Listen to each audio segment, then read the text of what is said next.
So in the last chapter we have discussed about the chromosome, DNA, structure, protein, gene, the functional unit of chromosome, and the functional segment that is DNA, which is from the gene, and these are the structure which are present in nucleus of a eukaryotic cell. So a nuclear membrane, nucleoplasm, nucleopore, nucleolus, and chromosome, these are the structure present in nucleus. But when we discuss about a prokaryotic cell, then now in prokaryotic cell like bacteria, is the process is like same? Answer is no.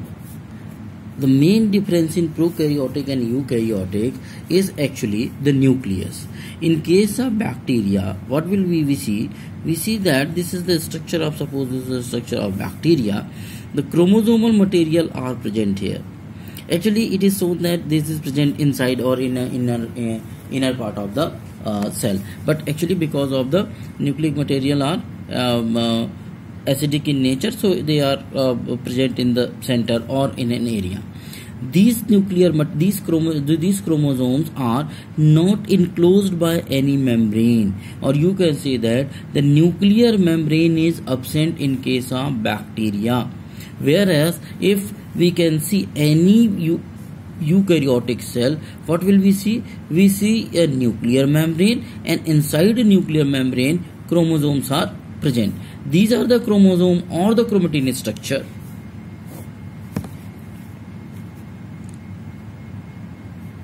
But no nuclear membranes are present. When such type of nuclear material is present without any nuclear membrane, such nuclear material is known as nuclein, or you can say that when it is not bound by any nucleoid.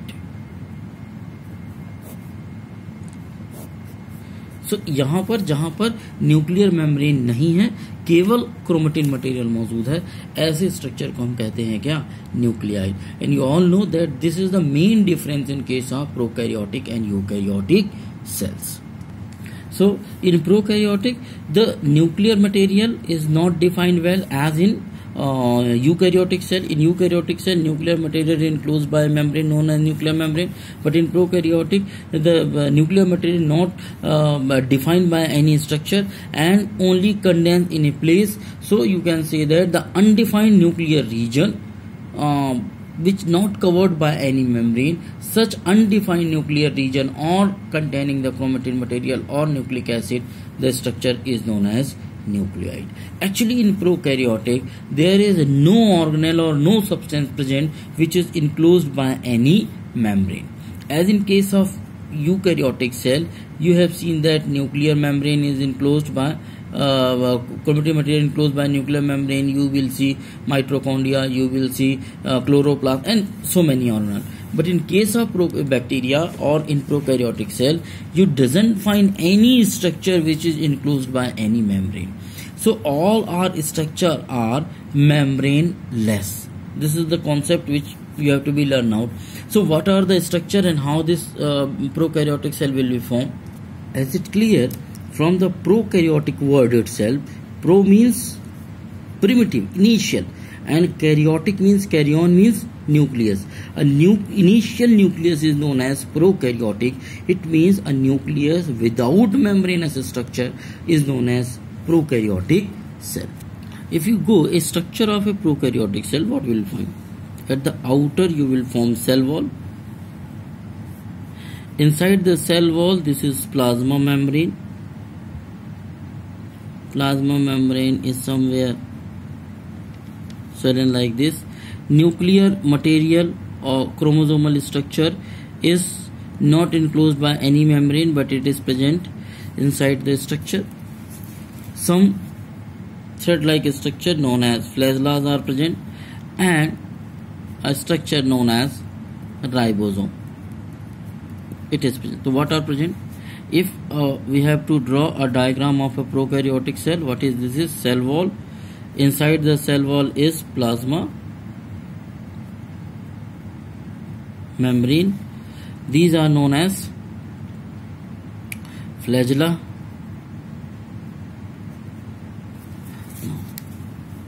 This is nucleide. These structures are known as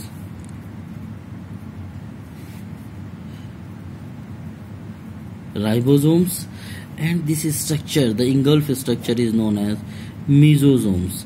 Although it is not mentioned in your book, but this is known as mesosomes. So in a prokaryotic cell you will find all these. In 8th class you have already learned it out that ribosome, we have 3 type of cell.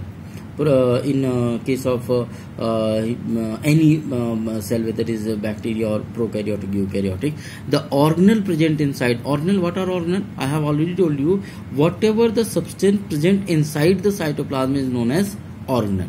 So all these, whether this is nucleoid, is also an organelle, and in cytoplasm of this prokaryotic, these ribosomes are also organelle.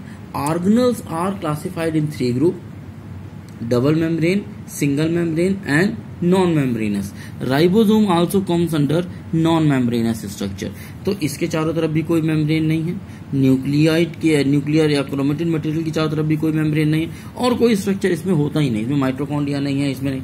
तो अब बात आती है कि फिर एक prokaryotic काम कैसे करता है। सो प्रोकैरियोटिक को मोस्टली जो काम करने की जहां तक बात है, वो एक स्ट्रक्चर मौजूद होता है जिसे हम कहते हैं मीजोसोम्स। मीजोसोम दरअसल प्लाज्मा मेम्ब्रेन का फोल्डेड स्ट्रक्चर होता है, और ये वो स्ट्रक्चर होता है जो अलग अलग टाइम पे किसी भी प्रोकैरियोटिक सेल में जो जो फंक्शन परफॉर्म करने होते हैं, ये वैसे वैसे अपने आप को कन्वर्ट करते रहता है। यानी जब कभी स्टोर करने का काम हो तो ये स्टोरेज की तरह काम करने लगता है, जब कभी क्लोरोप्लास्ट की जरूरत हो तो ये क्लोरोप्लास्ट की तरह बिहेव करने लगता है, जब कभी एनर्जी प्रोडक्शन की बात आए तो ये माइटोकॉन्ड्रिया की तरह काम। तो यानी प्रोकैरियोटिक में यही एक सेल है, यही एक स्ट्रक्चर है जो अलग अलग जरूरतों के हिसाब से अपने आप के अपने खुद के काम जो है तो वो मॉडिफाइड करते रहता है। ये ठीक वैसे ही है जैसे अमीबा में वही पार्ट आपका लोकोमोशन में भी काम करेगा, और वही पार्ट जो है तो सूडोपोडिया बनाकर जब कोई फूड मटेरियल देखेगा तो उसको डाइजेस्ट करने का भी काम करेगा। तो ठीक उसी तरीके से प्रोकैरियोटिक सिंपलेस्ट स्ट्रक्चर है। न्यूक्लियस की हम बात इसलिए कर रहे हैं क्योंकि न्यूक्लियस वो स्ट्रक्चर है जो एक्चुअली में सेल डिवाइड होगा, जब भी एक न्यू ऑर्गेनिज्म का फॉर्मेशन होगा तो न्यूक्लियस लाइक स्ट्रक्चर का फॉर्मेशन होगा।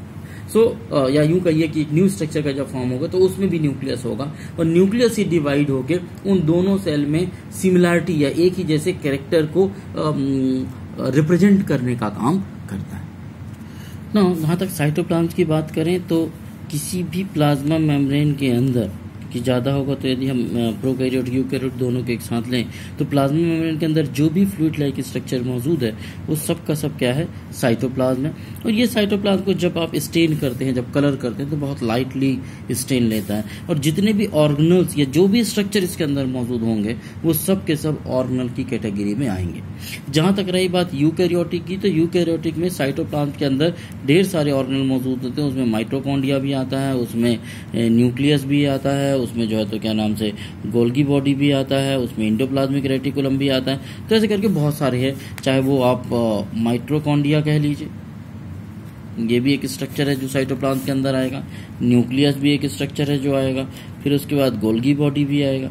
लेकिन जब यहीं पर आप यूकैरियोटिक की जगह प्रोकैरियोटिक की बात करते हैं, तब प्रोकैरियोटिक में आप क्या देखते हैं कि साइटोप्लाज्म में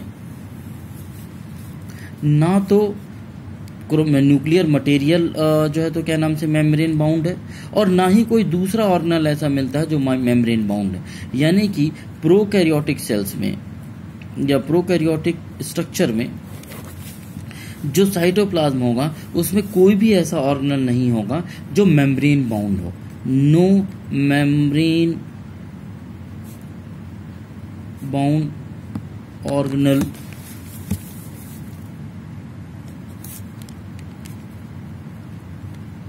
कहने का मतलब ये है कि यहाँ पर जो न्यूक्लियस, जो क्रोमेटिन मटेरियल है वो भी न्यूक्लियस नहीं है, उसके भी चारों तरफ कोई न्यूक्लियर मेम्ब्रेन नहीं है, तो ये न्यूक्लियाइड कहलाता है। यहाँ जो राइबोसोम पाए जाते हैं वो भी कैसे हैं, मेम्ब्रेनलेस हैं, और इसके अलावा तो कोई स्ट्रक्चर ही नहीं है, या तो फ्लैचेला है जो बाहर निकला हुआ है, प्लाज्मा मेम्ब्रेन ही अंदर की तरफ फोल्ड होकर एक स्पेसिफिक स्ट्रक्चर बनाती है जिसको आप मेसोसोम कहते हैं, जो अलग अलग पे काम करता है। बट अदरवाइज ना तो माइटोकॉन्ड्रिया मौजूद है, ना गोल्गी बॉडी मौजूद है, ना तो क्लोरोप्लास्ट मौजूद है, तो ऐसे कोई भी स्ट्रक्चर मौजूद नहीं होते। अब आप कहेंगे कि सर ये मेम्ब्रेन होने और ना होने का क्या लेना देना है, नहीं होने से कौन सा फर्क पड़ने वाला है। तो यदि आपको ये जानना है तो आप थोड़ा सा कंसीडर कीजिए किसको, वायरसेस को। वायरसेस की जहां तक हम बात करें तो viruses are also called as non living. कब तक? जब तक कि ये किसी लिविंग स्ट्रक्चर में नहीं है, और जैसे ये किसी लिविंग स्ट्रक्चर में जाते हैं ये they will become living. Why? Because virus doesn't have any membranous structure. Virus का कंपोजिशन क्या है? वायरस में क्या है? प्रोटीन मौजूद है, और प्रोटीन के साथ जो है तो डीएनए या आरएनए मौजूद है। केवल ये दोनों स्ट्रक्चर है, कोई मेम्ब्रेन बाउंड ऑर्गेनेल नहीं है। तो जब ये डीएनए और आरएनए और ये प्रोटीन किसी प्रोटीन कैप्सूल होते हैं एक्चुअली में, ये किसी लिविंग क्रिएचर में चले जाते हैं तो वहां पर ये मल्टीप्लाई करना शुरू कर देते हैं। Therefore viruses become active when they are in a living creature. But यदि इनको आप बाहर निकाल दीजिए तो ये नॉन लिविंग की तरह बिहेव करते हैं, क्योंकि इनके चारों तरफ कोई मेम्ब्रेन ही नहीं है, फिर लिविंग आइडेंटिटी नहीं बन जाते। सो मेम्ब्रेन स्ट्रक्चर होने का अपना एक अलग कॉन्सेप्ट है। तो यदि हमको साइटोप्लाज्म हम देखें तो यूकैरियोटिक के साइटोप्लाज्म में आपको ढेर सारे मेम्ब्रेन बाउंड ऑर्गेनेल मिलेंगे, जबकि प्रोकैरियोटिक में आपको एक भी मेम्ब्रेन बाउंड ऑर्गेनेल देखने को नहीं मिलेगा। और प्लाज्मा मेम्ब्रेन के अंदर जो भी फ्लूइड मौजूद है वो सब का सब साइटोप्लाज्म की कैटेगरी में आता है। जहां तक रही बात मेम्ब्रेनस स्ट्रक्चर की, तो virus are the best example जिनके पास कोई मेम्ब्रेन नहीं है, और इसीलिए वो जब बाहर रहते हैं तो नॉन लिविंग, और जब किसी लिविंग स्ट्रक्चर में रहते हैं तब वो लिविंग की तरह बिहेव करते हैं। Have a nice day.